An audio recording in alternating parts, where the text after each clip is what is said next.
emez. Tarihin bekem darma turpağın, atalardı saklap gelgen orası. Arda kalıp körümüzde tul bolup, aksakallar bata berip tulansın. Arda kalıp körümüzde tul bolup, aksakallar bata berip. Men ошо сиздердин балдардын кайрылууларын айтайын деп атам. Интернет сеттеринде эмне деген кайрылууларды ыйлап силерге кайрылып атат. Айланайын ата, апа, ушул арам акчаларды алба. Угуп атасыздар го. Болуп дагы эң көбү Каракулчадан ушу жердин балдар кыздары жүрүшөт. Ушулар сиздерге жетпей атат. Балдардын ыйын укпай атабыз. Бул туура эмес туугандар. Алар мекенден алыс жерде жүргөндө бул мамлекеттин канчалык ыйык экенин, канчалык керек экенин, мындай жер башка жерде жок экенин сезип, ушуну жоготуп коюудан коркуп, ыйлап кайрылып аткандары. Ушулардын сөзүн бир угуп койсок жакшы болмок. Булардын мен кече айттым го, мынау боло турган шайлоо ошол Россияда чет жакта иштеп жүргөн, убактылуу иштеп жүргөн балдар кыздардын каалоосу менен чечилет деп. Силер бурбасаңар бул мамлекетти биз бура албай калдык деп жардам сурап кайрылдым го. Ошон үчүн келиңиздер, ошо балдарыбызды угайлык, ошолорду угайлык. Мамлекет жөнүндө ойлонгондо, туугандар, айылдын деңгээлинен бийигирээк чыгыш керек. Райондун деңгээлинен де өдүрөөк көтөрүлүш керек. Мамлекет жөнүндө ойлонгондо, тууганым эле, бул кошунам эле, куда сөөгүм эле, жердешим эле деген маселелерден бийигирээк чыгыш керек. Кыргызда бир жакшынакай сөз бар. Туугандуу бийде иман жок, имандуу бийде тууган жок дейт. Мына ушул бир сөздү, бир макалды мына бир топ эл башкарган президенттерибиз билбей, азыр мына каякта жүрөт билип атасыздар. Өкүнүчтүүсү, бүгүн дагы ошондой эле жол менен өзгөрбөй эле кетип баратабыз. Бул жакшылык алып барбайт. Туугандар, Кудай буйруса эртең шайлоодо жыйынтыгын көрөбүз. Эл өзүнүн доошун берип, эл жеңишке жетишет. Адахан Күлсөнбаевич айтты го, эл өзүнүн тагдырын өзү чечсин деп. Эртеги шайлоодо биз утсак, силер утасыздар. Силер утулсаңыздар, бардыгыбыз чоң утулабыз. Биз мамлекеттин өзгөрө турган убактысынан уткузабыз. Бирок Кудай кааласа, азыркы элдин башка жактагы кыймылы, элдин ойгонгону, элдер жанагындай өздөрү иштеп ачып, өздөрү чуркап жүргөнү, бири-бирин үгүттөп, мынаяка баспасак болбойт экен дегени, бул чоң жеңишке алып баратат. Кудай буйруса силер да ошого кошулгула, жеткизип баргыла. Мээрди укканды силерди угуп калбай, 10 адамбы, 100 адамбы, 1000 адамбы мүмкүн болушунча тараткыла. Ошондо биз жеңишке силер менен бирге жетебиз. Чоң рахмат. Ал эмесе сөздү Адахан Күлсөнбаевичке берсем. Каракулча. Исхак Мусаевич. Биздин партия менен бир топ партиялар чогуу баратат. Ошон үчүн сөздү Исхак Мусаевич берсин. Саламатсыздарбы, урматтуу Каракулча тургундары. Адамда 21-кылымда бир гана нерсе калды. Өзүнүн аң сезими жана доошум. Калган баары көз каранды болуп атат. Бардык мүлктү, мамлекеттик мүлктү мына Абдыкадыр ака сиз аксакалдар баш болуп курган нерсени менчикке өтүп кеткен. 30 жыл ичинде баары талкаланып жок болду. Бир гана нерсе калды, адамдын доошу калды.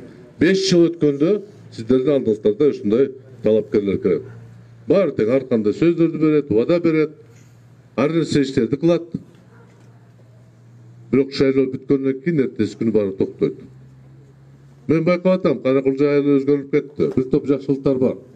Бирок бул жакшылыктар жеке адамдын эмгектин жыйынтыгы. Өзүңөрдүн балдарыңар тапкан, терген акчанын айынан баары курулган. Өкмөт тарабынан бүгүнкү күндө Кыргызстанга салым кошкону аз болуп атат.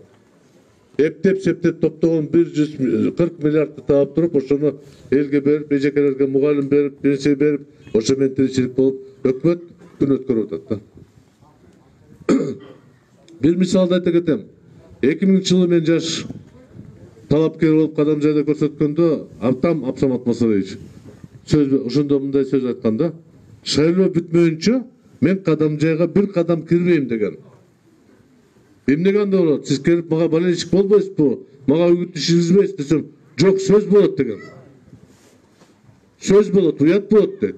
Кантип баласына же тууганына агитация кылам дейт. Жок, бул атаандаштык, бул демократиялык десем деле болбой, шайлоо бүтмөйүнчө бир кадам жасаган жок. Ал нерсе унутулуп атат. Мына барыңыздар, аксакалдар билет. 1995 жылы ушул жерде автовокзалда капкараңгы болуп адамдан орун калбай калган болчу. Абсамат Масаличти сиздер көтөрүп, жеңишке жеткиргенсиздер. Акаев урдап кеткен ошондо. Ошол мезгилдеги жаш жигиттер азыр мына орто жаштар болуп, аксакалдын ордун ээлеп атат. Ал мезгилде отурган, ал учурда убакытта отурган аксакалдарыбыз наркы дүйнөгө кетишти. Ошондо Абсамат Масаличтин жанында ким турган, ким үгүттөп ал кишини сиздердин алдыңыздарга алып келген болчу? Мына Адахан Мадумаров. 30 жаштагы жигит болчу.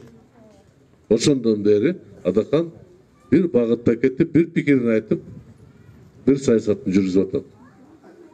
Саясатта азыр айтып атат, партиядан партияга секирип, кийиндерди алмаштырып, мен кечээ социал-демократ болсом, бүгүн демократ болуп калам, бүрсүгүн дагы балекет болуп калам деп партияны алмаштырып атат. Демек партиялардын идеологиясы жоктугун белгиси. Чоң каяктан болсо мен ошо жакын болушум керек деп. Да Каракулжа халкы бүгүнкү күндө СДПК болбой калды. Бүгүн мекеним Кыргызстан биримдик партияга өттү. Катары менен айрыкча кызматта тургандар. Адам барыбыз эң чоң бизде мында коркунуч болуп атат шайлоодочу. Биз жердешчиликке берип дош берген барыбызда адатыбыз бар да. Биз саясий партия эмнеге чакырып атат, эмнени вада берип атат, кандай ой пикир деп кулак салбайбыз да. Ушул тизмеде мына канча биздин жердешибиз бар деп ошону карап атабыз. Кимдин кебетеси сулуураак, кимдин сөзү күчтүүрөөк, кимдин капчыгы калыңыраак, ошону карап атабыз. Мындай жол менен барсак, биз эч качан өнүккөн мамлекетке жетпейбиз. Мына мен 4,5 жыл азыркы парламенттин мүчөсү болуп иштедим. Бир топ аракеттерди жасадым. Бир топ сунуштарды бердим, бир топ мыйзамдардын долбоорун бердим. Колдошкон эмес. Шайлоо кодекс боюнча, президенттин статусу боюнча, жана башка өкмөткө көз карашы боюнча бир топ сунуштарды бердим, колдогон эмес. Эми шайлоо мезгилде ошол менин кесиптештерим алдыңыздарга келип, биз ушундай сунуш кылабыз деп атат. Мен сунуш кылганда эмне колдобойсуңар анда? Команда болгон эмес жогору жактан. Чоңдор уруксат берген эмес. Азыр чыгып алып, мурунку президенттерди жамандап атат. Бизди кыйнап аткан деп. Айланып, кимди кыйнап аткан? Төшөгөргө орден медаль тагып аткан го? Мактап жүргөн го силерди? Ата деп жүргөнсүңөр. Ошондуктан саясатта жөнөкөй элдин бир мүнөзү ушундай экен да, жумшак. Тез унутуп калабыз. Азыр ар бирөөңүздөрдүн чөнтөгүндө сотовый телефондо жогорку кеңеш жөнүндө кандай гана мыскыл тамаша жок. Сүйлөгөн сөзүнө, айткан, кылган иштери боюнча абдан сын пикир болуп атат. Мен 4 жолу депутат болдум. Биринчи жолу депутаттарга мындай мамилени биринчи жолу көргөм. Эмнеден ал болуп атат? Себеби өзүбүз партиялык тизме менен шайлаган топто билбей калат экенбиз. Ким келет? Мен Кыргызстан Коммунисттер партиясынын жетекчисимин. Мыйзам жол берет. Биз өзүбүздүн партиябыз ар кандай шартка байланыштуу шайлоого катыша албай калды. Ошондуктан Адахан Мадумаров келиңиз эке, чогуу балалы. Экөөбүздүн максатыбыз бир, программабыз окшош. 90% бирдик болуп атат. Жанында туруңуз, менен чогуу болуңуз дегенде мен макулдук бергем. Ошондо деле борбордук комитеттин өзүбүздүн бюронун макулдугун алып туруп анан өтүп атам. Демек мен партиядан чыккан эмесмин, чыккандан да оюм бар. Жок. Бирок жалпы максатыбыз бир болгондуктан ошол максатка жеткенге аракеттерди жасаганга мен даярмын. Биз электен бери келатабыз. Миңдеген адам жолугушуп атат. Мына азыр мага айтып атышат, тоскоолдук кылып атат. Тоскоолдук эч ким кылбайт. Калооң болсо өтө бересиң. Тоодон да секиресиң керек болсо. Уялабыз. Тиги үкөбүз кандай карайт экен, тарынып калбасын деп. Bilbeyim ben, эгерде андай жол менен барсак, анда биз бөлүнүп кетебиз да. Ушул жерде отурган 50 адамдын арасында деле 4-5 пикир бар да. Бирөө колдойт, бирөө колдобойт. Бул турган иш, турмуш. Бирок бүткүл районду, мына кошунаш райондордо уланыс айтып атат. Мен бул районду эч кимге бербейм деп. Ал ким болуп калыптыр бербейм дегенде. Силердин дошуңарды бирөө ээси болуп атат. Ушул акыбалга биз жеттик. Коммунисттер 30 жылдан бери бир багыт айтып аткан болуп, жай койгулачы. Кичине мындай тажрыйбаны карап туруп, мына Белоруссияны, Өзбекстанды карасак, канчалык жамандасаңар деле Каримовду, канчалык жаман көрсө деле мамлекетти, экономиканы сактап өнүктүрдү.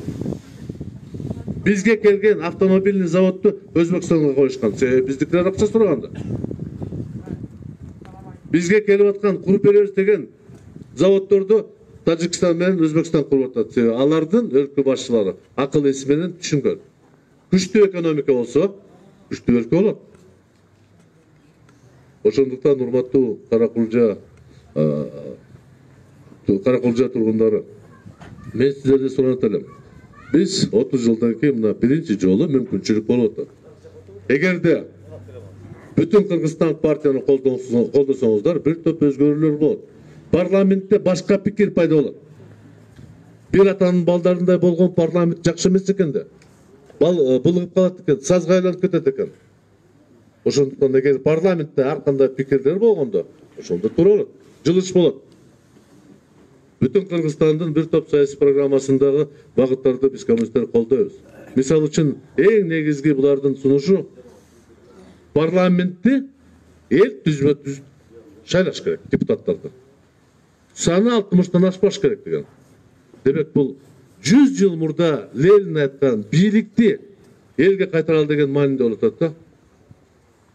Ошондуктан ушул багытта кеткен аракеттер толук жасалат. Бирок кичинекей айырмасы бар. Азыр деле бир топ биздин атаандаштар партиялар келип айтып атат, биз парламентти кыскартабыз, тигиндей кылабыз деп. Булар бир ай мурда ушул ой пайда болду. Бүтүн Кыргызстандык 10 жылдан бери айтып атат ушуну. Айырмасы барбы? Сөзсүз бар айырмасы. Ошондуктан мен сиздерден сурап элем, 4 октябрь күнү эгерде сиздер мамлекетибизде, өлкөбүздө, биздин турмушубузда бир аз жаңылык болсун деген оюңар болсо, 8 номерде турган бюллетенде бүтүн Кыргызстан партиясынын тизмесине колдоп берсеңиздер, биз иштеп бергенге даярбыз. Рахмат. Рахмат. Абсамат Масалиевич жөнүндө. Азыр биз сүйлөп бүткөндөн кийин суроолорго мүмкүнчүлүк беребиз. Макул э? Сразу эле тиги Исхак Масалиевич менен бир ооз бир эле сөз. Айтым. Исхак Масалиевич, мына Абсамат Масалиевич эмне үчүн президент болуп шайланбай атат? Ага ошого эле жооп бериңиз. Туура болсо, Адакан Кесамаевич ошол жерде Ходженттен баштап Ташкөмүргө чейин Абсамат Масалиевич менен чогуу жүргөн. Ошондуктан анда жооп берет.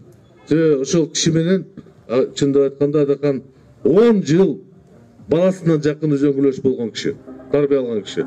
Ошондо көп нерсени мен билбеген сырларымды атам ушу кишиге айткан. Ошондуктан Адакан жооп берсе туура болмок да. Рахмат. Ассаламу алейкум, урматтуу абалар, аталар, эжелер.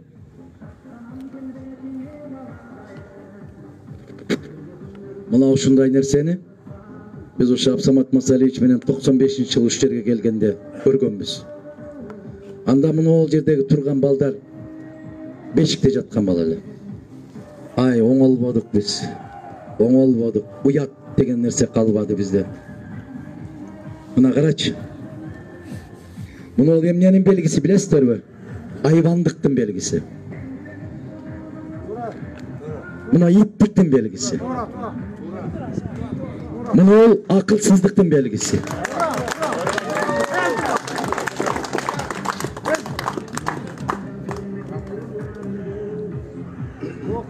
Өтүп кетсинчи. Мен тамагым деле бүтүп калганда күндө сүйлөйбөм.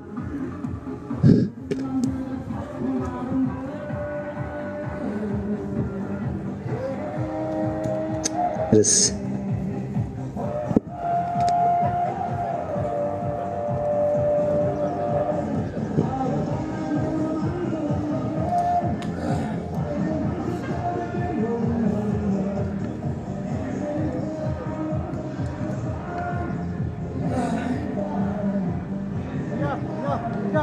Мен сенин шоруңа туулганмын деп ырдап атат.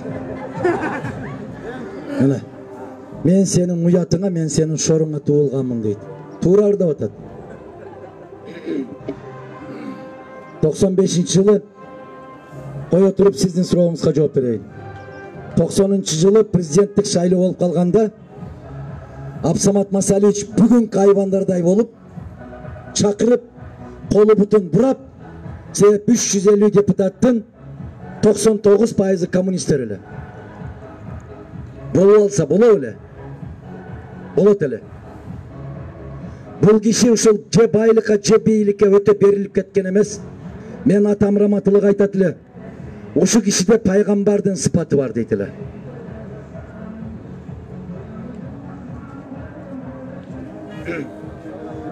Зымын ист салайлы.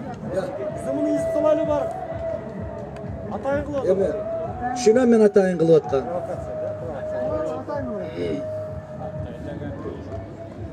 Ошондо кайы турат болбосо.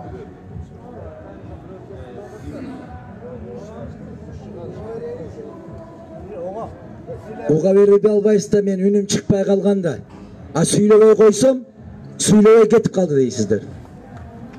Анан мен аябай кыйнап алып туруп аягында айтасыздар, өзүңдү кара, ден соолукту кара дейсиңер. Кандай болушум керек? Мына ошол 350 депутат менен ошол президент болуп алса болот эле. Азыр Исхак Абсаматович айткандай, мен бул киши менен күн түн жүрүп аябагандай көп сөздөрүн айтып кетти мага.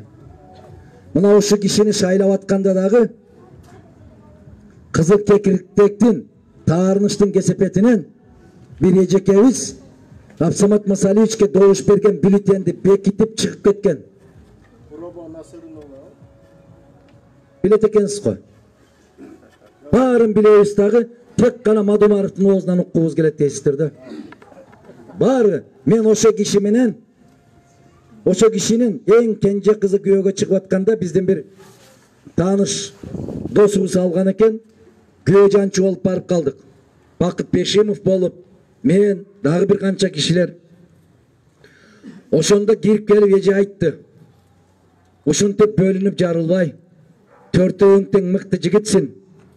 Бир багытта кетпейсиңер балдар дегенде мен айттым, эже, сиз салып берген жол менен кетип баратабыз деп. Бүң ошол жерден токтоду. Акырын жанакы коноктор келип баштаганда Адахан келчи балам деди. Мен чыгып бир кичине баягындай пакет көтөрүп алган экен. Жүрчү менен деп чоң ушундай бак, алма багы бар. Ошонун четине бардык дагы отуруп, мына тойлук ушуну ичип отуруп, тойлуктан отуруп сүйлөшөлүчү. Баягы сөздү эмне үчүн айттың деди. Ушундай жасаган экенсиз го десем, ушуну эл билеби деди. Эл билмек турсун, желек кылып илип жүрөт. Ушуну өзүңүздүн оозуңуздан угайынчы дедим. Дегенде болгон деди. Болгон. Биринчи эле шайлоо болгондо Абсамат Масалиевич өткөн. Президент болуп шайланган. Эч качан касиеттүү Каракулжа мындай ит болгон эмес. Ай соодагерим.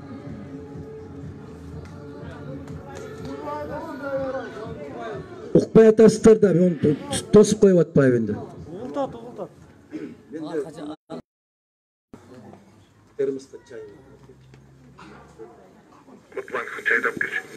Биз 95-жылы ушул жерге келгенде дагы бул жерде Абдымалик Эгембердиев деген аким эле. Абсамат Масалиевич эми микрофонду алып сүйлөп баштаганда ал дагы светти өчүргөн. Мына могу жерде коммунист аксакалыбыз отурат. Туурабы? Эсиңиздеби? Светти өчүрүп Масалиевди сүйлөтпөй койгон. Каякта ошол Эгембердиев азыр? Жайыттарды башкарып жүрөт.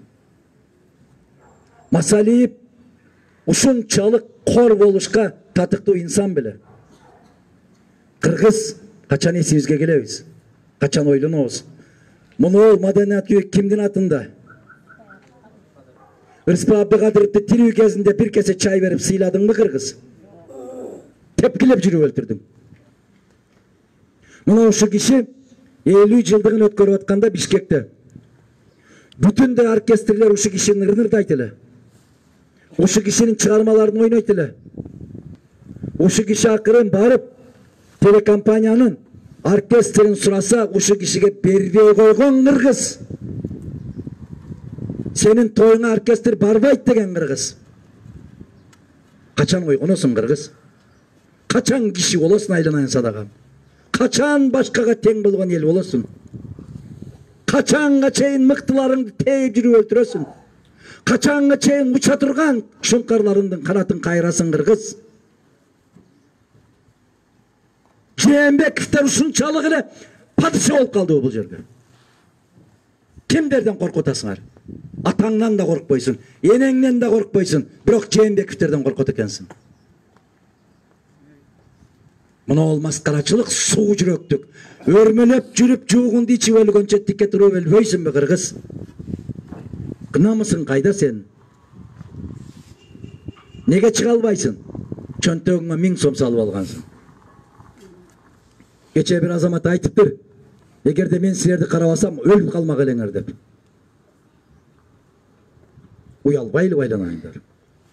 Бир намыска келбейлиби? Мына ошол светтерин өчүрүп, анан биз жетелеп, шамчырак жагып алып, ал кезде телефон да жок эле. Ушундай болуп алып чыгып сиздин үйүңүзгө бардык билебиз. Ошо кишинин үйүнө барып, бир кеседен шорпа ичип алып кеткенбиз айланайын кыргызым. А киши кеткенден кийин кылымда бир келчү инсан эле деп какшаган кыргыз айланайын, шору бар кыргыз. А кылымда бир келчү инсан болсо, ошол күнү келип сыйлап албай билең кыргыз? Колуңа көтөрүп албай билең? Ошол Эгембердиевди ушул жерден сүйрөп чыкпай билең? Ошо кишиге жакпаган чырагыңды каяка жагасың? Азыр мүрзөлөргө чейин жагып коюп атат ошол чыракты. Эмнени аядың? Мына ошол бюллетендерди бекитип чыгып, ошол эже турмушу өтө жаман болду. Өтө жаман болду турмуш. Аягы жаман бүттү. Кордукта болду. Өтө катуу кордук көрдү. Себеп элдин назары бар. Мына ошол өзүнүн жеке кызыкчылыгы үчүн деп 6 миллион калктын ырысына чышты кечирип койгула. Андан кийин 95-жылда ушул жерде шайлоо болгондо Каракулжа менен өзгөн 90%дан ашык бергенбиз. Аны уурдап алып кеткен Акаев бүгүн кайда? Өз жерин, өз топурагын кече албай жүрөт. Бир тууган агалар өттү келип, бир ууч топурак сала албай калды. Энеси кетти, келип топурак сала албай калды. Азыркы президенттин дагы, кечеки президенттин дагы бир мээсин билбейм эмне басып калган, ойлонбойбу ушуну? Сабак болбойбу ушул? Кандай дейсиңер?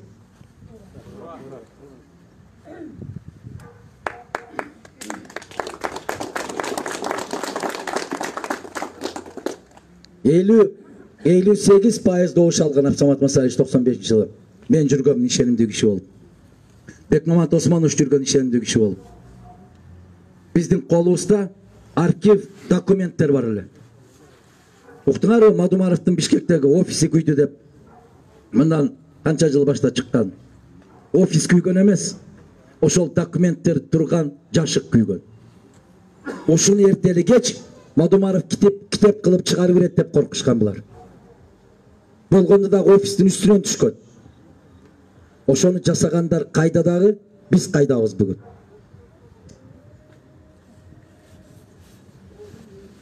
Какшап жүрүп кете берет экенбиз. Мыктыларын баарын жок кыла берет экенбиз. Анан башка мамлекеттердин алдында башыбызды ийип кул болуп жүрө берет экенбиз. Бир кесе шорпонун кулу боло берет экенбиз. 1000 сом акча берген болсо томолонуп кете берет экенбиз. Качан токтойбуз? Биздин бүтүн Кыргызстан партиясы айтпасам деле болмок. Ушу жерге келбесем деле болмок. Келбесем айтмаксыңар. Баракелди. Ошол жерге келбей койду. А келсем баарын көчөдө топурап тойдой болуп, тосула тургандай болуп. Көздөр оодарылып кетмек. Не дейсиңер? Коркуп келбей койду дейт эле да. Баракелди. Мана мен коркпой турам. Menin korko turgan bir gana Allah'ım var. Bugün Jeenbekov'ten titregile, kecha Atambayev'ten titregensiňer. Koçonun kırdın başını SDPK dep жазып çıkkansıňar. Kana SDPK bugün? Kana sadagalarım? Oşol SDPK götürgen birini töraga, birini prezident kılıp. Kana al SDPK. Kana sadagalarım? Yok. Her bir tal terektin tüyünde birimdik. Ay birim de başkaça aytayın dedim hele. Her bir terekti kucaktab jatıp kalıptır. Men sizlerge aytayın. Alar peylinen taap, oşol temir kucaktab, terek kucaktab, stolba kucaktab kala bersin. Biz 4 oktyabrda Allah'tın buyruğu eldin koldosu menen Ak Uygo barıp ak kızmat kılalı. Alar koçoda kalsın. Teskerisinçe boluş kerek ele. Teskerisinçe. Mına men prezidentlikке koydum 17-жылы. Özgöngө talapkerler geldi. Men özüm tosup aldım. Men özüm jıynadım eldi. Hoş geldingizler dep men oşo yerden tosup alıp, birinci olup törgө çıkarıp oşolorgo söz berdim. Mına jigittin kıla turgan işi uşul bolot. Men oşol jerde ayttım. Egerde barыбыз bir kişiге toktosok, men öz talapkerligimdi alam dep kıykırdım. Esiңizde barбы? Er jigittin kıla turgan işi uşul bolot. Anan alыстан konoktор келген болсо, itтерин үрдүртүп аяка бияка ызылдатпайт. Бул жигиттик эмес. Бул кара ниеттик. Бул пестик. Бул пейлитардык. Бул кыргыз касиетине жат көрүнүш. Биздин каныбызда жок нерсе ушул. Кандай дейсиңер аксакалдар? Биз кыргыз үйүңө жылан кирсе дагы өлтүрбөстөн оозуна сүт куюп жолуна un чачып апалар, туурабы? Ошентип узаткан кыргыз элек. Мындай иттикти кимдер жасап атканын билбейм мен. Качан кыргыз ушунчу эле? Билесиздерби, бул бир жагынан өтө алсыздык. Өтө алсыздык, коркоктук.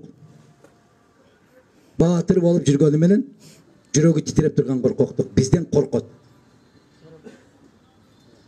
Бул күндөрдө өтөт. 2000-жылкы шайлоодо да келдик. 2005'te да келдик. Мына кечеки 2010-жылы шайлоого президенттикке келгенде Жээнбеков губернатор эле жолдон тосуп, Алайкоонун жолун трактор менен тосуп коюптур. Биз айланып өтүп келдик деп айткансыңар, эсиңердеби? Эмнеге? Атамбаевден башкасына келтирбейм деп айткан. Атамбаевди бүгүн мен коргоп атам. Дос эмне кылды аны? Bularga adam tebelep желкесинен oturup dagı jogoruraak чыгыш үчүн гана керек экен. Мага адам Аллахтын жараткан бир кулу катарында, ал кедейби, байбы, мага каршыбы, мага доспу, мен бирдей мамиле кылышым керек. Ушунан дагы жыйынтык чыгарып алсаңыздар болот туугандар. Мына сиздер баатыр экенсиздер. Коркпой келген. Мына көчөлөрдө сырттарда турушат, мына башарт бирөө көрүп калбасын деп. Бирок бизди уккусу келет. Чындыкка суусайт. Паспорттарды алып тизмелеп кетти дейт, рас кылыптыр. Жүдө сас кылыптыр. Паспортуңузду эмне үйүңүздөн кирип сандыгыңызды оодарып алып кеттиби? Өзүңүз алып чыгып бердиңиз да. Азыр бүтөйүн эже. Үйүмө үй, ушул маселе кандай болот? Сиз кандай десеңиз ошондой болот. Сиз бердиңизби паспортуңузду, бере бериң. Мындан кийин да бере бериң. Эртең башыңызды сурап келсе, башыңызды да бериң. Башка номерге добуш берип калбайбы дейт. Башка номерге добуш бере албайсыз.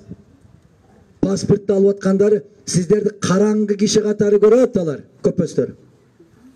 Biz pasportыңды жазып алдык десе, калтырап титиреп, сабатсыз баякы 18-19 жыл кыргыздардан эч айырмабыз калбады. Менин паспортумду жазып алды, эми ал жерден добуш берсем билип алат экен. Билбейт. Ошол сиздин коркок экениңизди билет. Siz al жерге кирип добуш берип атканыңызды бир жалгыз сиз билесиз, жараткан Аллах билет, башка бир киши билбейт.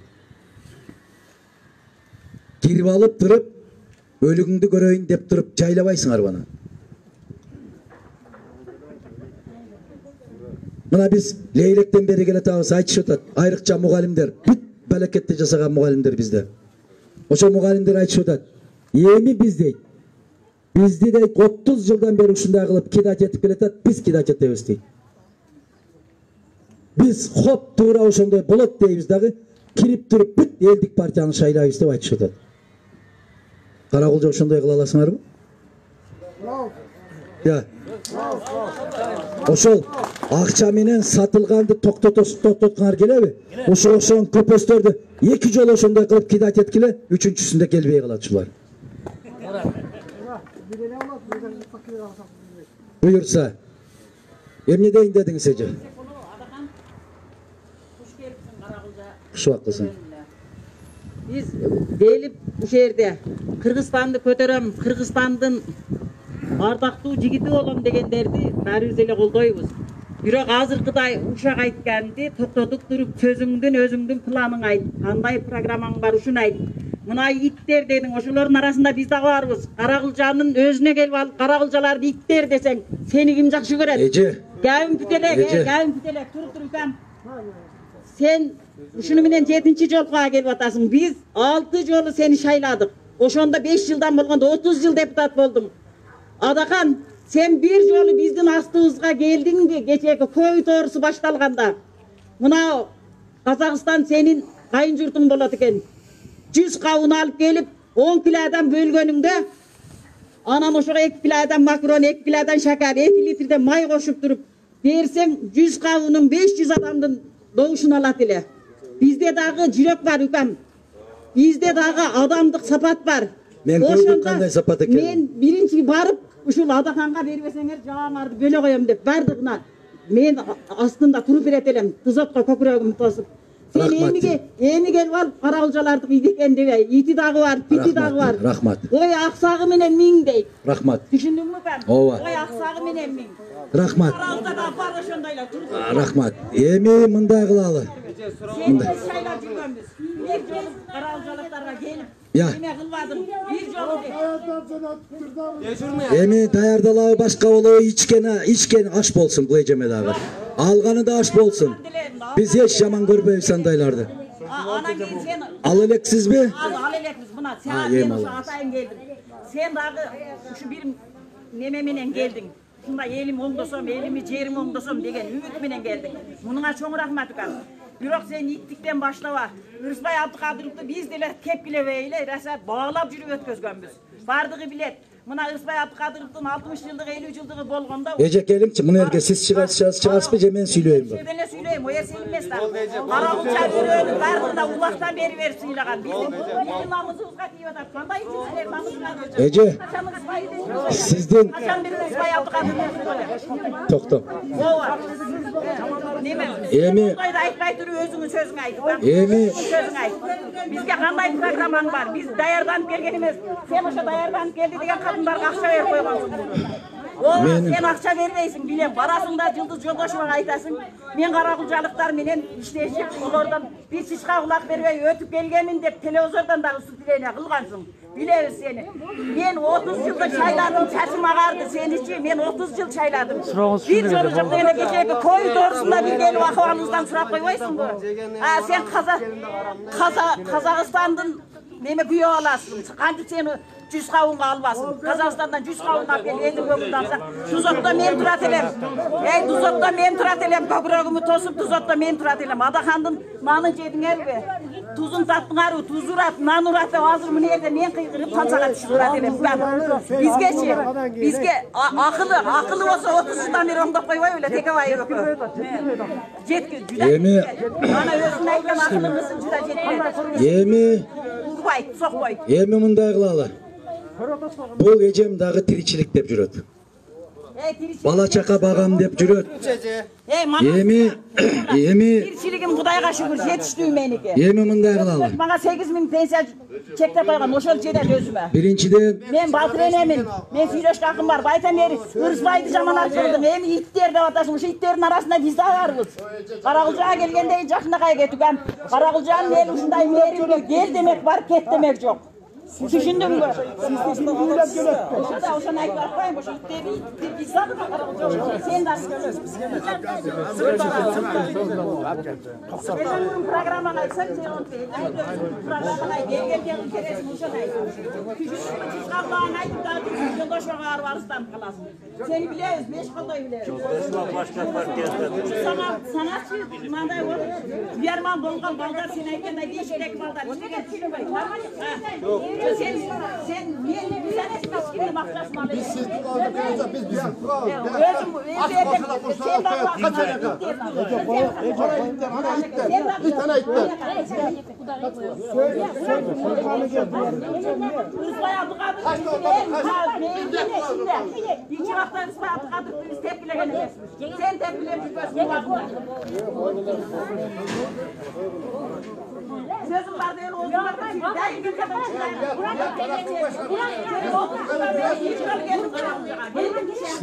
Masaliyi toplamak kesme, biz masaliyi en жақсы көрдік. En жақсы көрген adamız. Эми менин ушул жездемдин шор экен да жездемдин. Мейли баякы ар бир киши сөздүн ээси табат да. Söz tiyip ketet eken.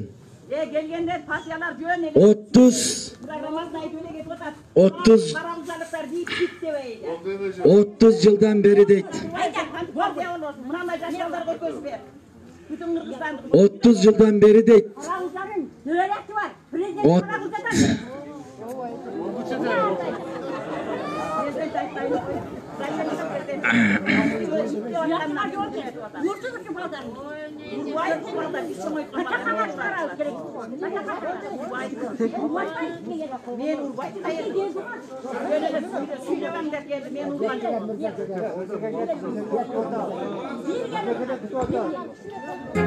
30 yıldan beri deyt.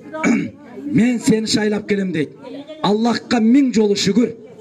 Allah'a min jolu şükür. Men uşul Karakılcadan kandidaturamды bir de jolu koygan emesmin.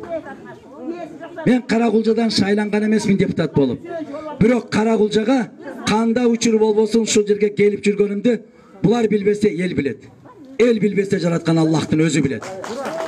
Ana uşul.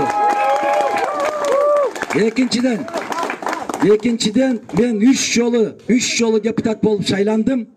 Üçöğünde teң özgön şaylıq okrugundan kettim. Bu ejem maga hiç doğuş bir algan emes, berүүгө mümkün da emesle. Dörtüncüden Allah'a şükür uşunday kişilerden doğuşunu alıp bargandan göre 11 yıldan beri bekar жүрөм, bul ejemde kabar jok eken. Ben 11 yıldan beri jumuşsuzmun. Mına uşul biz maseleni koygondo mamlekеттик деңгээлде koyup atабыз. Siz Rıspay akege orkestrdi berбей койгон Karakılca emes. Biz Kırgız mamleketini aytıp atабыз. Kırgız biyiligini aytıp atабыз. Svetте өчүргөн siz emes, akimdi aytıp atабыз. Şaylanganda bültenlerdi özgörtkön siz emes, Borбордук шайлоо комиссиясына aytıp atабыз. Бирок söz yeğesin tavat. Anan it ekensin emes, başkasında aytıp gelgenimiz ayta berебиз. Ejeke, muna jerde kaynakalarınız otursa gerek, kaynakalarınız, je kayneceleriniz. Hem toktoңчу. Toktoңчu. Sen birinci Rıspay'dan başlap atasın, itekeni bizdin. Toktoңчu.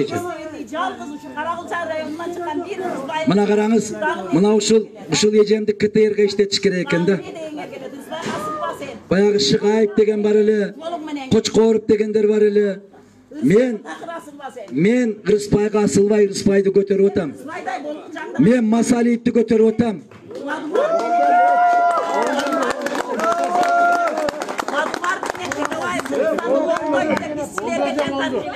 Aneke Bazıman bile tekavayetçiler Kırgızstan'da olduğu gelgen. Oşam ülkelerin içinde sen de varsın. Bildingmi? Senin kızbaygasın var. Саламатсызбы дейт Адакан агай. Бүгүнкү чогулушка чоң ата чоң энелерге дейт. Сооронбай Жээнбеков окуган мектепте стул сураганда бербей койду дейт. Рас кылыптыр. Мына ушул эжемден сурасаңар болмок. Ушул эжем чечет экен, кимге берет, кимге бербейт. Эми кийин келгенде бул ишеден сурайбыз. Мугалимдерди, агайларды дейт кысымга алып койду дейт. Жашоо ушундай экен деп башын шылкыйгандарга көз карашыңыз дейт. Мына ушул нерселерге дейт. Ушул нерселерге. Сага шайлайын деген ушерде отурган көбү бар. Саңа шайлай берет, бирок сен эң биринчи сылык сыпайы сөз сүйлөп кетип кан. Сыпайыңарды көзүнө тепкилеп өлтүргөнсүңөр деп атасың. Биз тепкилебейле алаканыбызга салып өлдү. Немени столду бербей койгон жокпуз. Сен өзүң абайлап сүйлө. Ошол ана жерде тагандардын арасында биз да барбыз, карагылжалыклар. Биз да ит деп атасың. Мен билбептирмин ошол ырдап жүргөндөр сиздин балдарыңыз экенин. Мүмкүн мен ушу сөздү сага айтып турум. Мүмкүн мен да сага добуш берип коем. Бербең мага. Бербең. Мага арам добуштун кереги жок. Мага андай добуштун кереги жок. Сага берип бүткөнбүз. Жок. Текебай шайлап жүрүп бүткөнбүз. Биз карыдык болду. Сен эч качан шайланбайсың эле. Суроо беребиз.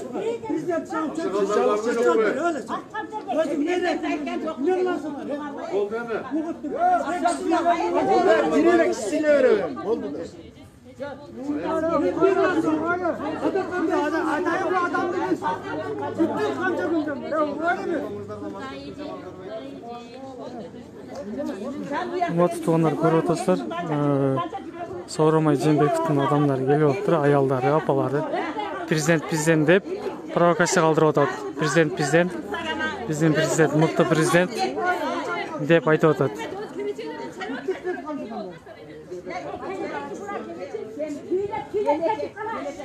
Ay bala, oy bala. Berçi bir.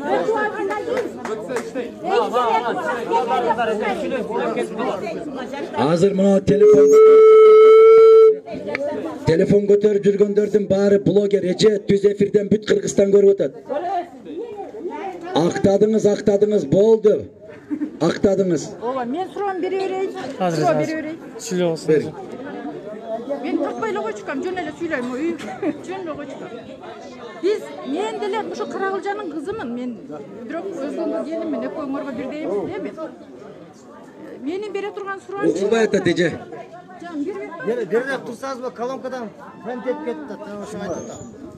Берде туруп сүйлөңүз. Менин бере турган суроом чындыгында эле биз 30 жылдан бери шайлап жүрөбүз. Анан шайлай беребиз, өтпөй каласың. Кээ бир убакта нааразы болобуз. Ушул бала деле бир байга кошулуп акча берип, бир добуш сатып алып өтпөйбү деп. Чындыгында бийликке барышыңа аябай каалайбыз.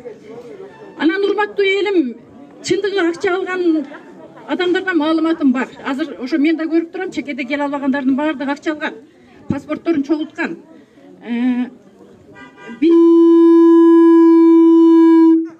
Аркараак туруп алсаңыз берет эже. Мына жерге туруңуз да, мына жерге, ортого. Биз убагында, ушу мына жерден эле сүйлөйүнчү. Биз убагында Мамат Орозбаев менен ат салышканда штабтын начальник болуп күйөмүш деген. Мен комиссиянын мүчөсү болгом. Менин бир досум биздин көчөнүн бардыгы Орозбаевка шайлай турган болуп, чындыгында күйөөм сөз өткөн адам болчу. Кайсы жерде? Айтпай коюнчу. Анан болуптур, айтып берем дейин. Анан ошол досум экөөбүз биз Мадумаровду шайлаганбыз. Эми элге Орозбаев десек дагы Мадумаров шайлаганбыз. Ошол досуңар ишенимдүү адам эле ошондо.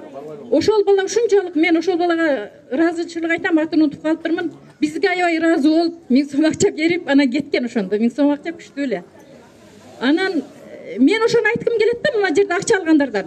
Акча алсаңар деле, акча өзүңөрдүн жоон териңер менен тапкан акчаңарды кайра кайрып берип атат. Ошо сыртта тургандар деле укса дейм. Акча алсаңар деле барып өзүңөр шайлап койгула. Паспортуңарды алса жазып аткандыр. Паспорту чындыгында чогултуп эле атат. Шайлоогун өзүңөр барып өзүңөр шайлап койсоңор болот да. Анан бул жак, анан бул экинчи жагынан ушу чындыгында өтөсүңөр. Ар шайлоодо өтөсүңөр. Түш саат 3гө чейин Мадумаров өтөт. Түштөн кийин эле 1-2 саат перерыв болот. Дагы эле Мадумаров партиясы аркада калат. Ошого өзүңөр да бир күрөшкүлөчү. Ишенимдүү адамдар катуураак иштесин, махинация кылып салып аткан бюллетендерди карасын. Анан бул жердин адамдарын Мырзекеге алып барып өткөрөт, Мырзекеникин өзгөнгө алып барып өткөрөт. Ошолорду жакшыраак текшерсинчи. Ишенимдүү адамдар күчтүүрөөк иштесин. Мен силерден ошону суранам. Рахмат эже. Рахмат. Мына bir сабак, өткөндөн bir сабак, шарияттан bir сабак.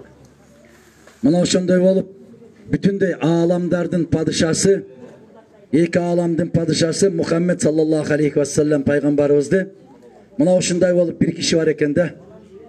Базардын оозунда туруп алып, өтүп баратса кыйкыра берет экен.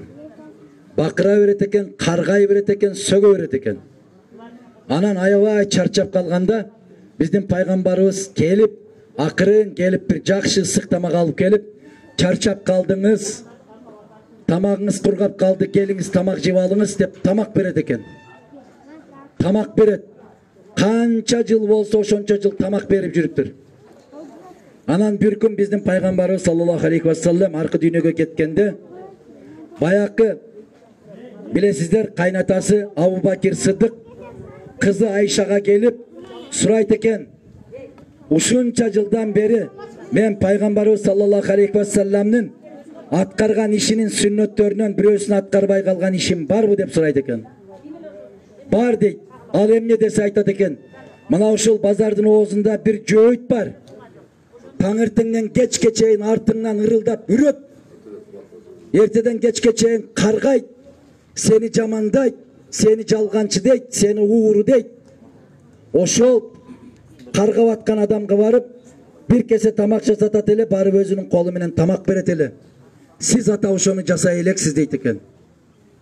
Ошондуктан жанагы тамы үйүнө барып, Абу Бакир Сыдык дагы тамак жасатып алып, барып баякы жөөйт отурганда, кел чарчап калдың деп. Оозунан тамак берип атканда сен кимсиң деп сурайт экен.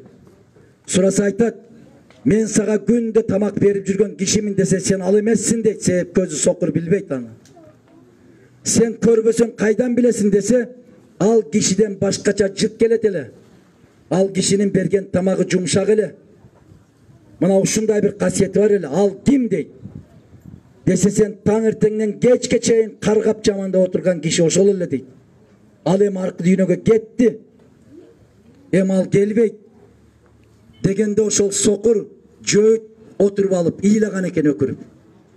Мен ушундай болгон инсанды ушинтип эртеден кечке чейин тилим кургаганча каргадым беле. Тилим кургаганча жамандадым беле. Ал эмне болгон инсан деп ушунчалык баягы жерден таасирленип мусулманчылыкты кабыл алып дейт. Мусулман болуп өткөн дейт ошо кишини. Ошондуктан бул эжекелерибиз анча-мынча чыккан болсо да капа болбогула, кайгырбагыла. Адашпаган киши жок. Бүгүн болбосо эртең инсап берип калат. Эртең ыйман берип калат. Эртең тообосуна келет. Мүмкүн пешенеси саждага тийип намаз окуп калар иншалла. Ошон үчүн көчөдө мас болуп жаткан кыргыздарды көрсөңөр дагы урушпагыла дейм. Урбагыла. Аларга дагы инсап берет. Биздин пайгамбарыбызды дагы ушундай болуп Тайып деген жерде таяк менен сабап биздин шаарга кирбе, бизден кет деп урганда дагы тоонун периштеси келип айтат: Мухаммед, каалайсыңбы? Мен ушул элди тоо менен бастырып берейин дейт. Десе жок дейт. Мен каргаш үчүн эмес, алкаш үчүн келгенмин дүйнөгө дейт. Мен жакшылыкка келгенмин дейт. Эжеке канчалык айтсаңыз деле мен сизди жаман көрбөйм. Аллахтан гана сурайм, инсап берсин. Айрыкча каарыганда инсап берсин. Эч качан бирөөнүн кулу болбойлу.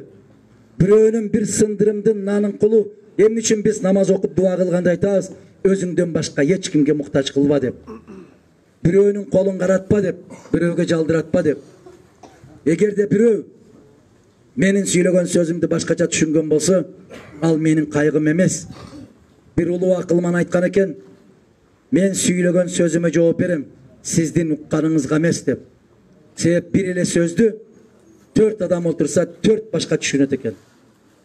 Ал түшүнүү өзүнүн деңгээлине жараша болот экен. Канчалык деңгээлде дүйнөнү таанып билсе, ал ошончолук терең түшүнөт экен. Мына мен тескерисинче Men atagan insandardı gökölöttüm, götürdüm. Tüp düz yerden turup sözdü burup, balançını mınday dedin, tükünçünün tigindey jedin, dep menin köz aldımda karap durup menin sözümdü özgörtürgenini tam berişim gerek. Men Moskvada, Astana'da, Dushanbe'de, Minsk'de, Armenya'da, Gruzya'da köptögön kişiler menen aytışıp жүрөм. Köptögön kişilerge düşündürüp жүрөm. Bирок bu kişiçelikti görбөдүm эле, мынчалык деңгээлде көргөн эмес элем. Allah insap bersin, iman bersin. Эми келгениңиздерге сиздерге рахмат. Учкундан жалын тутанат дейт. Мына ушул нерсе болот. Geçe 5 yıl başta gelgenibizde ушул сыяктуу көрүнүштөр болгон. Бирок анда СДПК'нын нанын жеп атабыз деп кыйкырган эле ушул эжекелерим. Бүгүн башка партиянын нанын жеп атат. Бирок биз билебиз. Biz Allah'tın bergen rızkısını jep atабыз. Biz baldarыбыздын тапканын жеп атабыз. Bizde өкмөт бүгүн багып аткан жери жок.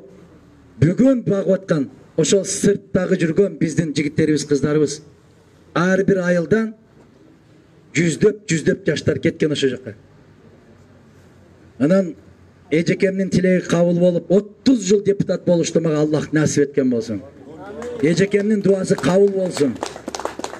Daim ушундай эжекелерим аркамдан жүгүрүп жүргөндү насип кылсын.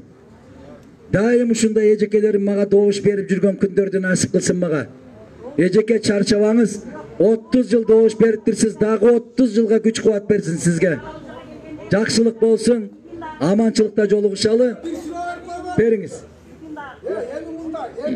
Gelip kaldınız biz hem siyasi partiden başkan sırtlar, kucak alırsa sizler de jogorku saattir durasızlar. Endi buna ayıp kalgan adamların pensiya yaşını temizle tutsanızlar. Anam 63 yaş degen özüm bilesiz. Öyle kalış degen. Siz barıp kalsanız pensiya yaşını temizle tutsanızlar. Unutmaysanız. Pensiya yaşını ошондой кылып көтөрөбүз деп атканда, ошол жерге келип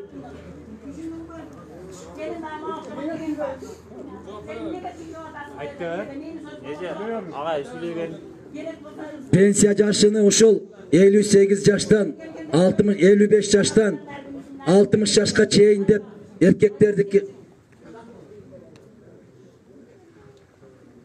erkeklerdi 60 yaştan çıgarçılı ilgeri komünistler. Oşonu 63'e götürüp ayaldardı 58'e götürüp atkanda dagı karşı çıkıp gelgenibizde bizde uşul siyaktуу agaylar эжекелер тосуп алып айткан. Аскар Акаевич өзү билет. Аскар Акаевичка силер тоскоолдук кылып атасыңар.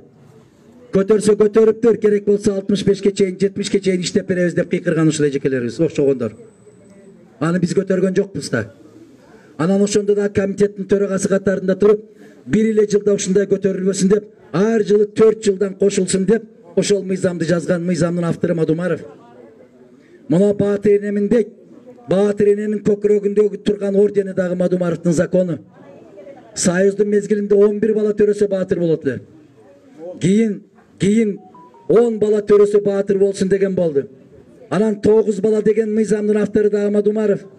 Кийин 7 балага түшүргөн дагы Мадумаров. Мына ушул Баатырмын деп жүргөн энелердин жеп аткан наны дагы Мадумаровдун мыйзамы менен жеп атат. Бирок мына аксакалдар билесиздер. Илгери жер иштетсеңиздер, кайрак болобу, сугат болобу, жайыт болобу, ошол жердин салыктарынын ичинде бир дыйканын башында 12 салык бар эле. Салык биздин башыбызды көтөртө койгон эмес. Ошолордун баарын жоюп, салыктын бир гана түрүн калтырган мыйзамдын автору дагы ошол Мадумаров. Мен калп айтып атсам, мына жерде теленин бүт баары жазып атат. Айтсын. Мен ошол Кыргызстандагы мыйзамды эң көп жазган 3 депутат болсо, 3-өөнүн үчүндө бирмин. Мен шагыл төкпөдүм. Мен арак куйбадым. Мен акча бербедим. Мен жүгүрүп келип бу кишилерге бир мага иштеп бериңиз деп жүгүрткөн жокмун. Биз мыйзам чыгаруу үчүн барабыз.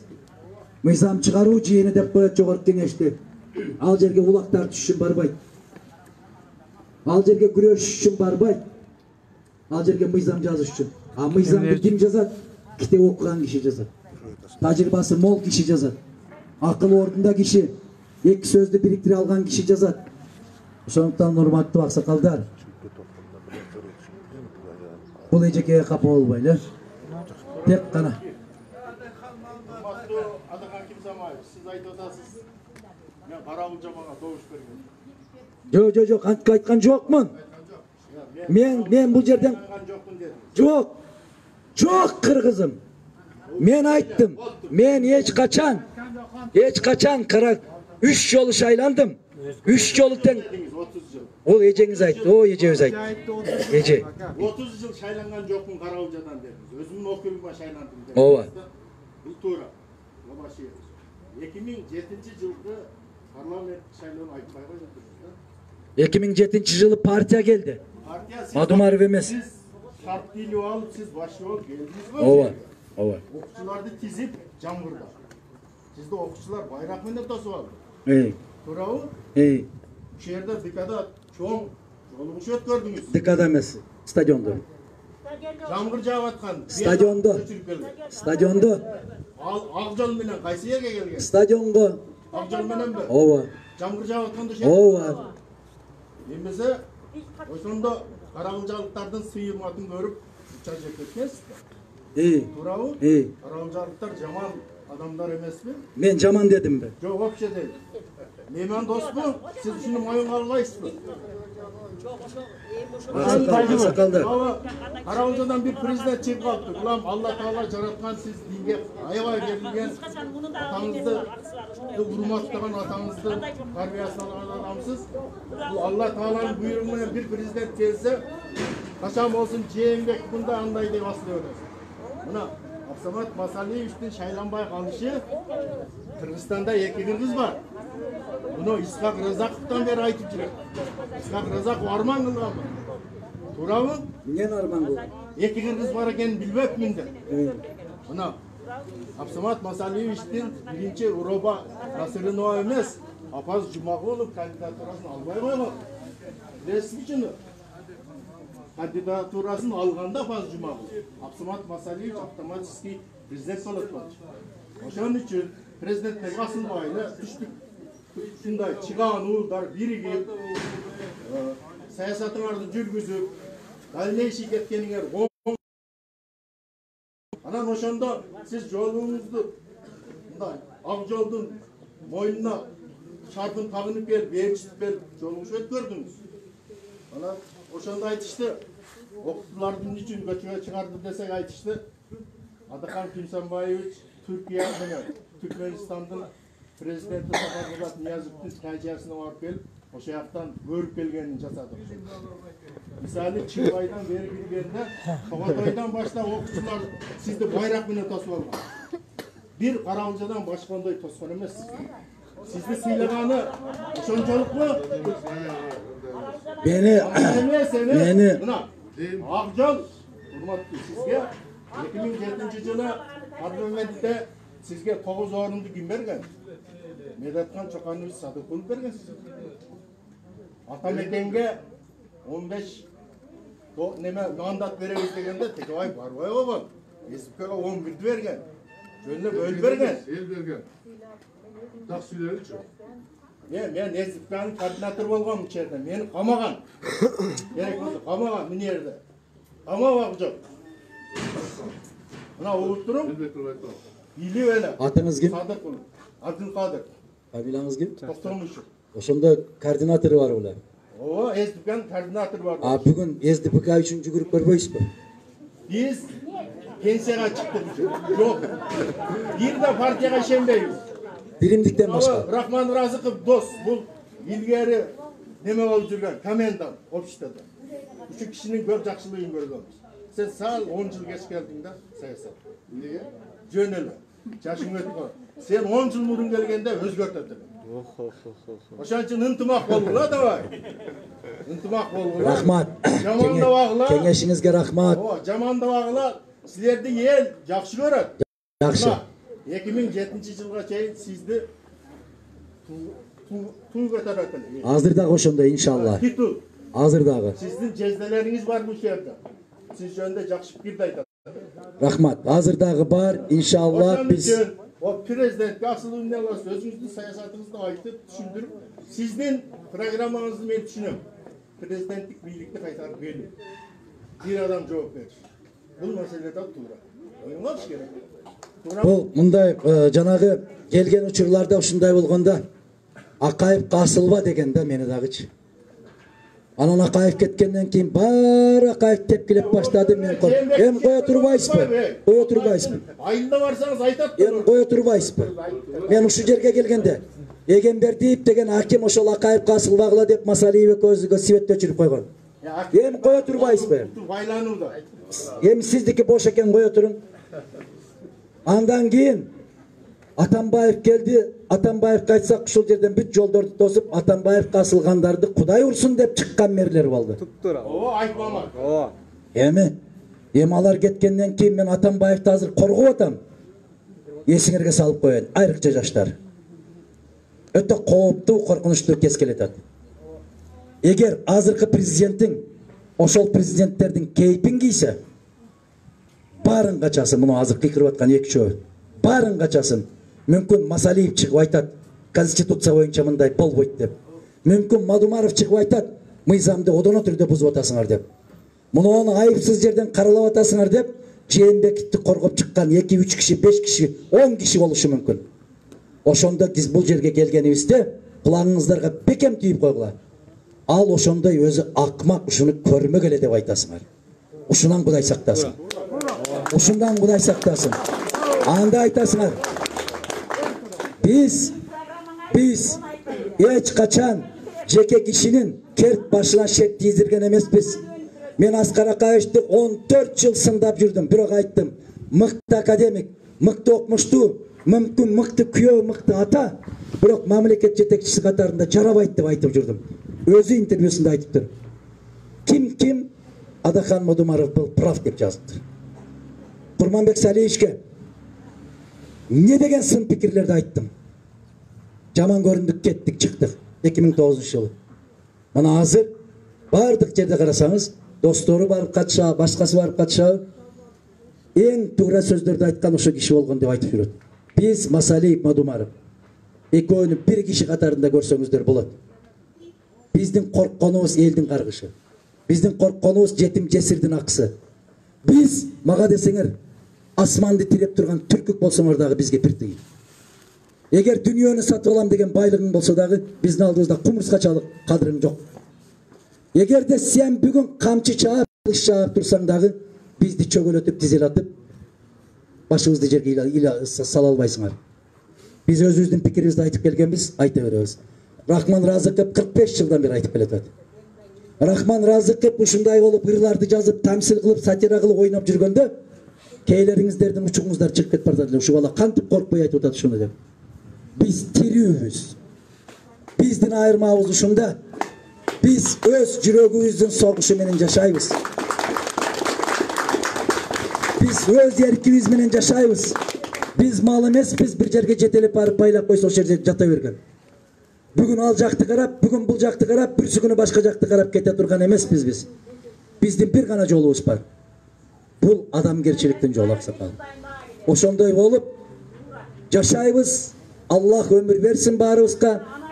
Жакшы санагандарга дагы, жаман санагандарга дагы эч качан жамандык каалабайбыз. Бардыгыбызга инсап берсин, ыйман берсин. Айтканыңыз келсин, кийинки президенттик шайлоодо келип дагы жеңиштерге жетишип жүргөн күндөрдү насип кылсын. Рахмат. Жакшы.